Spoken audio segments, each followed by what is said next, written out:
Les gars, la jalousie que les gens ont envers l'Algérie, il va falloir qu'on m'explique un petit peu. Les Algériens sont très particuliers quand même. Vous nous prenez la tête à longueur de temps avec l'Algérie, on dirait que vous avez inventé un truc, un vaccin, vous avez fait un aller-retour sur Mars. Oh, relaxez-vous. Le seul truc que vous avez inventé, c'est le nationalisme à distance. Ah oui, et un faux Nutella aussi, histoire de saupoudrer la vie avec un petit peu de diabète. C'est incroyable quand même, vous êtes le seul peuple ultranationaliste qui vit chez les autres. Vous êtes écœurant, comme El Morgen finalement. Et arrêtez de nous raconter que vous avez construit la France. Retournez construire l'Algérie, ce serait déjà pas mal. Ou comme ça, vous pourrez faire des trucs, mettre des drapeaux et tout. Et les gars, on commence avec ce toboggan. On l'a fait en acier trempé, comme vous pouvez le voir, pour que les gamins se crament le cul en été. Ça, à 20 degrés, tu t'arraches l'anus. Donc c'est nickel. Alors juste derrière vous, le fameux Pentaglisse, qu'on a fait dans des proportions gigantesques. 25 mètres de haut, 12 mètres de large. Accessible dès 3 ans. Le but ici, ça va être d'éliminer un maximum de nourrissons. On veut qu'à la fin de l'après-midi, il ne reste plus qu'un enfant. Juste ici, on a fait un rouleau compresseur, directement, avec des petites piques dessus. Et celui-là, je l'adore, c'est mon préféré. Parce que toute tentative d'accrochage sera sanctionnée directement par une éjection ou une perforation. Ensuite, la fameuse toile d'araignée qu'on a faite super haute. Comme ça, si un gamin tombe de là-haut, il peut mourir. Comme vous pouvez le constater, on l'a mis pour les 6-15 ans. Juste ici, on veut que ce soit une zone de rencontre. On veut brasser de l'enfant ici. On veut qu'il y ait des gamins d'1m20 et des gamins d'1m50 qui se battent pour monter sur la toile. Je veux que ce soit un bordel ici. Ça va être un carnage. Et je vous présente le fameux tourniquet auquel on a enlevé tous les boulons pour qu'il tourne de plus en plus vite. Et que les gamins se fassent éjecter de part et d'autre. Ok? En acier trempé, toujours important. Alors celui-là, je l'ai appelé le Quattro Sport. 4 rampes, très hautes, ultra rapides. Le but, ça va être de venir de monter à Califourchon pour les garçons et de venir les castrer directement. On est beaucoup trop sur terre, on nous a demandé de trouver des solutions. C'est chose faite.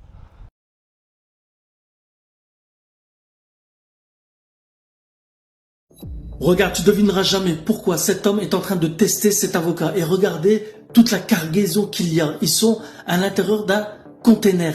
Et pourquoi il fait ça? Parce que c'est une saisie des douanes. Pas à cause de la qualité des avocats. C'est parce qu'à l'intérieur de ces avocats, c'est pas des véritables noyaux. C'est des sachets de produits stupéfiants. Je peux pas dire le mot dans la vidéo. Vous comprenez pourquoi. Et regardez, la question, bien sûr que tout le monde se pose, c'est comment ils ont fait pour faire rentrer des sachets de produits stupéfiants à l'intérieur de ces avocats, fermés à la perfection. Il n'y a rien. Vous avez vu, il a été au couteau. Et là, il va le tester, il va l'ouvrir, il va utiliser un petit sachet, une petite languette où il va mettre la poudre dessus. Et c'est bien des produits stupéfiants. Imaginez toute la cargaison. Ils sont ingénieux lorsqu'il s'agit de faire passer des produits stupéfiants de la frontière. T'en as, il les mettait dans les roues, c'était Pablo Escobar. Il mettait ça dans les roues de camions. Et regardez, c'est positif. Dites-moi qu'on a les commentaires. Vide la caisse. Vide la caisse. Vide la caisse, j'ai dit. La caisse. C'est quoi? La caisse. La caisse. Vide la caisse. C'est quoi, caisse? Sors l'argent. Sors l'argent. C'est quoi l'argent? Attends. C'est tout ou quoi? Attends. L'argent. La caisse. Ça a pour les 11 pieds, monsieur. Là où tu mets l'argent. Ah oui, il en veut l'autre. Excuse-moi, monsieur. Ouais.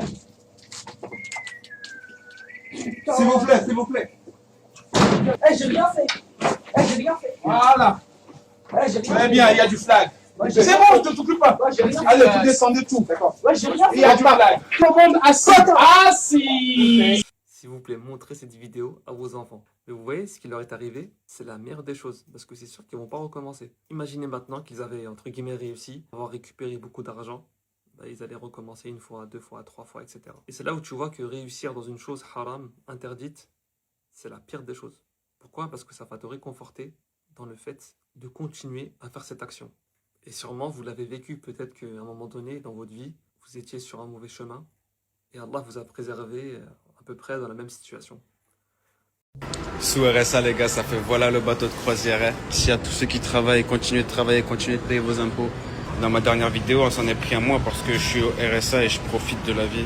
C'est pas de ma faute si je suis un génie qui a tout compris au système, qui a tout compris aux lois. Vous voyez pourquoi beaucoup de Français en ont marre de voir ce genre de vidéos? Je les comprends totalement, mais le vrai responsable, ce n'est pas lui. Certes, il peut paraître énervant à parler de la sorte quand on sait qu'il y a des personnes qui se cassent le dos 35 heures, 40 heures, 50 heures par semaine et que pendant ce temps-là, lui, il est en croisière à Miami. Malgré ça, le vrai responsable sont les personnes qui laissent ça possible. Vous vous en prenez à quelqu'un qui profite du système alors que le problème est le système lui-même. Ce système qui fait que vous cotisez tous les mois pour payer les vacances de ce monsieur. Alors selon vous, qu'est-ce qu'il faudrait faire? Est-ce qu'il faudrait encadrer un peu plus ces aides ou alors est-ce qu'il faudrait les supprimer définitivement? Dis-le moi en commentaire.